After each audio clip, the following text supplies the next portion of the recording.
The Tiny Seed by Eric Carlisle.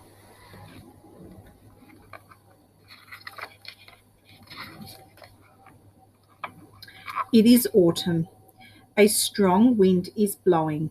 It blows flower seeds high in the air and carries them far across the land. One of the seeds is tiny, smaller than any of the others. Will it be able to keep up with the others? And where are they going? I wonder. One of the seeds flies higher than the others. Up, up it goes. It flies too high, and the sun's hot rays burn it up. But the tiny seeds sail on with the others. Another seed lands on a tall, icy mountain. The ice never melts, and the seed cannot grow. The rest of the seeds fly on, but the tiny seed does not go as fast as the others. Now they fly over the ocean. One seed falls into the water and drowns. The others sail on, but the tiny seed does not go as high as the others. One seed drifts down into the desert.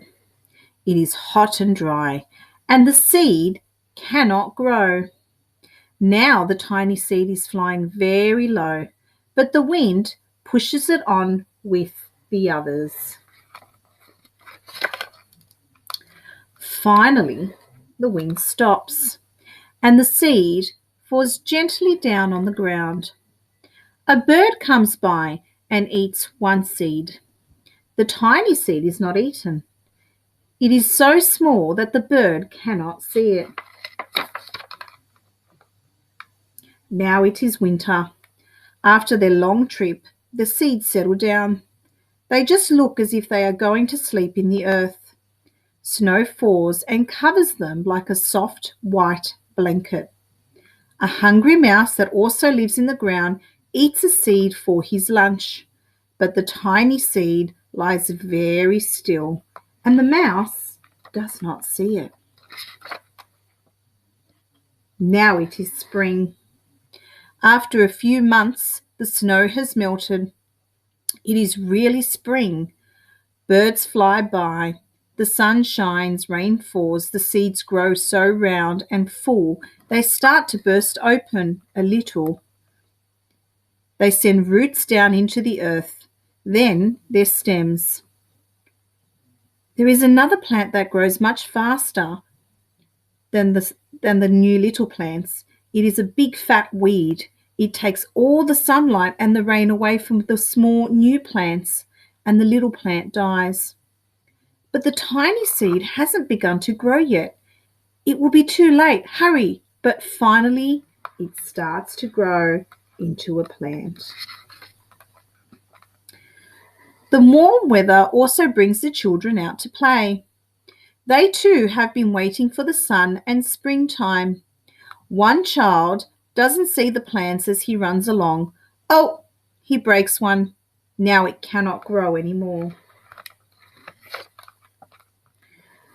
The tiny plant that grew from the tiny seed is growing fast, but its neighbour is growing even faster. Before the tiny plant has 3 leaves, the other plant has 7. And look, a bud, and now even a flower. But what is happening? First there are footsteps, then a shadow looms over them. Then a hand reaches down and breaks off the flower. A boy has picked the flower and given it to his friend. It is summer. Now the tiny plant from the tiny seed is all gone. It grows on and on. It doesn't stop. The sun shines on it and the rain waters it. It has many leaves. It grows taller and taller. It is taller than the people. It is taller than the trees. It is taller than the houses. And now a flower grows on it. People come from far and near to look at the flower. It is the tallest flower they have ever seen. It is a giant flower. All summer long, the birds and the bees and the butterflies come visiting. They have never seen such a big, beautiful flower. Now it is autumn again. The days grow shorter, the nights grow colder, and the wind carries yellow and red leaves past the flowers. Some petals drop from the giant flower, and they'll sail along with the bright leaves over the land and down to the ground. The wind blows harder. The flower has lost almost all of its petals. It sways and bends away from the wind, but the wind grows stronger and shakes the flower. Once more, the seed pod opens. Out come many tiny seeds that quickly sail away on the wind. The end.